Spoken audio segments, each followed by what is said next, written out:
कि झारखंड की सत्ताधारी पार्टी धर्म कोड को लेकर के आंदोलन कर रहा है।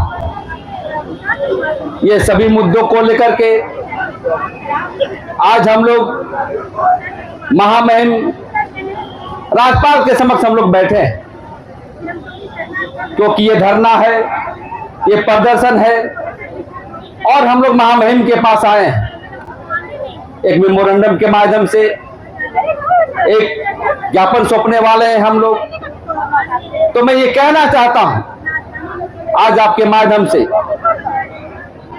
कि आज हम आपके बीच क्यों आए हैं। महामहिम आज 5वीं अनुसूची क्षेत्र में आप पूरे झारखंड के अभिभावक, संवैधानिक प्रमुख हैं, आपको संज्ञान लेने की जरूरत है। आज जब हम लोग नौजवान साथी के साथ जब सबसे बड़ा धर्मस्थली हम आदिवासियों का, खासकर रांची के क्षेत्र में, जब रेंज के मसले पर यहां की सरकार चिंतन नहीं किया बल्कि हमें संवाद बनाने का भी काम नहीं किया, तो उसी के विरोध में आज हम लोग आए। उसके बाद पेशा कानून के जो 23 अधिकार हुए, तो हमारा जमीन बचाने के संदर्भ में पेशा कानून का अधिकार, ग्राम सभा की शक्ति बहाल करने के संदर्भ में, ये सभी मुद्दे को लेकर के हम आए। तो हम यही कहना चाहते हैं साथियों कि महामहिम राज्यपाल महोदय, आप अपनी संज्ञान को लें, क्योंकि झारखंड रसातल पर जा रहा है। झारखंड एक जो 25 वर्षों से एक भी बुनियादी सवाल का जवाब इन्होंने नहीं दिया। आप देखेंगे कि यहाँ पर लोग स्थानीय नियोजन नीति के अभाव में आज गांव कस्बों में जो हमारे नौजवान साथी हैं, आप गुमला के क्षेत्र में जाएंगे, सिमडेगा के क्षेत्र में जाएंगे, तो आप देखेंगे कि वहां पर पलायन कर रहे हैं लोग। घर में ताला बंद हो रही है, राज्य में रोजगार के सवाल पर बहसें नहीं हो रही है। और सबसे बड़ी चीज है कि आज देख रहे थे कि कल कांग्रेस पार्टी के लोग यहाँ पर आंदोलन कर रहे हैं। क्यों? धर्म चाहिए। आज के दिन में देख रहे हैं कि झारखंड मुक्ति मोर्चा की सरकार कर रहा है। कहता हूं कि हम सरकार से और से बचाने नहीं जाते हैं, एक झांकने तक नहीं जाते हैं, तो कोई सवाल नहीं बनता है, कोई अधिकार नहीं बनता है कि आप जो है सरना कोर्ट की बात करें।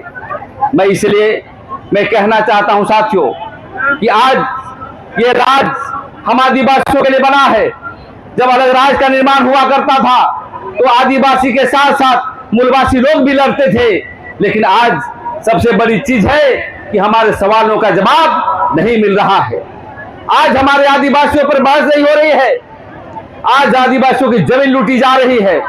जमीन के मसले पर हम लोगों के द्वारा बार बार कहा जाता है कि आदिवासियों का 2 ही बिंदु पर हम जीवित हैं, जमीन और धर्म, और जमीन बचाने के लिए विशेष टास्क फोर्स बनाइए, लेकिन आप जो है विशेष टास्क फोर्स आप नहीं बनाते हैं।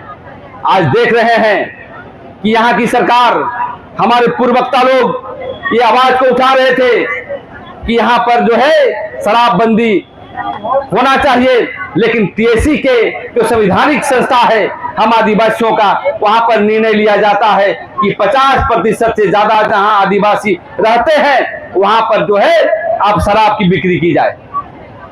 बताइए, आप दूध की फैक्ट्री क्यों नहीं खोलते हैं? आप जो है विकास के पैमाने पर आदिवासियों को रोजगार क्यों नहीं देते हैं? आप जो है समता जजमेंट के तहत खनन का अधिकार क्यों नहीं देते हैं? यह बहुत बड़ी बात है। इसलिए मैं कहना चाहता हूं साथियों, ज्यादा बात करने की आवश्यकता नहीं है। आप संगठित होइए। जब आंदोलन करते हैं हम, तो बहुत सारे लोग देखते हैं कि आज मुक्ति मोर्चा की सरकार का आज आंदोलन हो रहा था तो लाल पाल साड़ी पहन के उसके समर्थन में आ रहे हैं। कल कांग्रेस पार्टी के आंदोलन हो रहा था तो लाल पाल साड़ी पहन करके जो हमारा आदिवासी लोग शामिल होते हैं। ये सवाल हमारे लिए नहीं है, ये सवाल आदिवासियों के लिए है कि 25 वर्षों में आपने क्या किया। आज जब धर्म के पैमाने पर बात होती है तो आपने धार्मिक न्यास बोर्ड की गठन आपने क्यों नहीं किया? जब पूरे देश में आज आदिवासी समाज धर्म के मसले पर जो है आज कभी भी आगे नहीं बढ़ पा रहा है। आज सबसे बुनियादी सवाल धर्म के मसले पर है, धर्म कोड के मसले पर है। आज जनगणना की बातें हो रही है। जनगणना के अभाव में हम अपनी जनगणना कितना है आदिवासी पूरे देश में ये पता नहीं चल पाता है। धर्म कोड के अभाव में जब जनगणना होगी तो हमारी कितना बजट बनेगा, उसी पे बजट पर जो है ट्राइबल सब प्लान आता है और उसी के विकास के पैमाने पर खर्च होता है। लेकिन ट्राइबल सब प्लान का खर्च आज दूसरे मद में किया जाता है। आज धर्म कोड के अभाव में जो है हम पूरे देश के पैमाने पर कितनी जनसंख्या है आज हम देखते हैं कि हम पहले 40-45 प्रतिशत थे, लेकिन आज हम देख रहे हैं कि मात्र देश में 8% हैं। कहां हम चले गए? इसलिए मैं कहना चाहता हूं कि आज कोई पलायन कर रहा है, कोई इन राज्यों में जाता है। इसलिए आने वाला समय में जो हमारा धर्म कोड का जो विश्लेषण होगा वो लैपटॉप में होगा, एक जो है वोट की तरह होगा। तो इसलिए हम लोग को प्रण भी लेना होगा कि जब धर्म कोड में कितने पढ़े लोग हैं, क्या लिखेंगे, हमारी संस्कृति क्या है, तो इसके लिए भी हमें अभियान चलाना होगा। इसलिए ये राज बहुत मुद्दत से मिला है। आज बिरसा मुंडा, सिद्धू कानू होते, चांद भैरव होते, हरदर गिलदर होते तो उनकी आत्मा रोती क्या झारखंड क्यों हम दिलाए थे, देश की आजादी हम क्यों दिलवाए थे। लेकिन आज हम देख रहे हैं कि अब बड़े वोट देकर के यहाँ के दिसुम गुरु, हमारे गुरुजी का बेटा हेमंत सोरेन जब सत्ता पर जो है स्थापित हुई तो सब मुद्दे भूल गया। आज के दिन देख रहे हैं उसके इर्द गिर्द कौन है? वही पिंटू, वही जो है सिन्हा, कोई बाहरी लोग। इसलिए मैं कहना चाहता हूं सामाजिक मुद्दे को लेकर के साथ साथ हमें राजनीतिक मुद्दों को भी आने वाला समय तैयार करना होगा। जिस प्रकार से जब हम बात करेंगे समता एलिमेंट की, जनगणना की और धार्मिक स्थल की, जब आप सरना स्थल के अलावे जब आप पार्षद पहाड़ पर जाएंगे तो देखेंगे कि यहाँ के मुख्यमंत्री उसको लिख के देता है कि ये तीर्थ स्थल है। किसके लिए? जैनों के लिए। लेकिन वो हमारा आदिवासियों के लिए है, संथाल समाज के लिए है। तो सब मुद्दे हैं साथियों, लेकिन लड़ाई करने वाले की कमियां हैं। आज वोट देकर के, पैसा देकर के जो है बीजेपी चाहे कांग्रेस हो चाहे झारखंड मुक्ति मोर्चा के लोग रैलियां करेंगे, धरना प्रदर्शन करेंगे। आज धरना प्रदर्शन करने का क्यों पड़ रहा है उन लोगों को? इसलिए कि आदिवासी आवाज उस पर देख रही है कि कौन सच्चाई की लड़ाई लड़ने वाला है।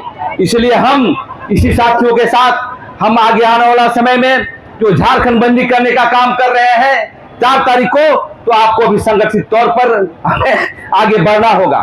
और जितने भी सामाजिक संगठन है अपने जिला वाइज जाकर के हमें संगठित करके एक कमेटी बना करके आगे बढ़ना होगा, क्योंकि हमें दबाया जाएगा।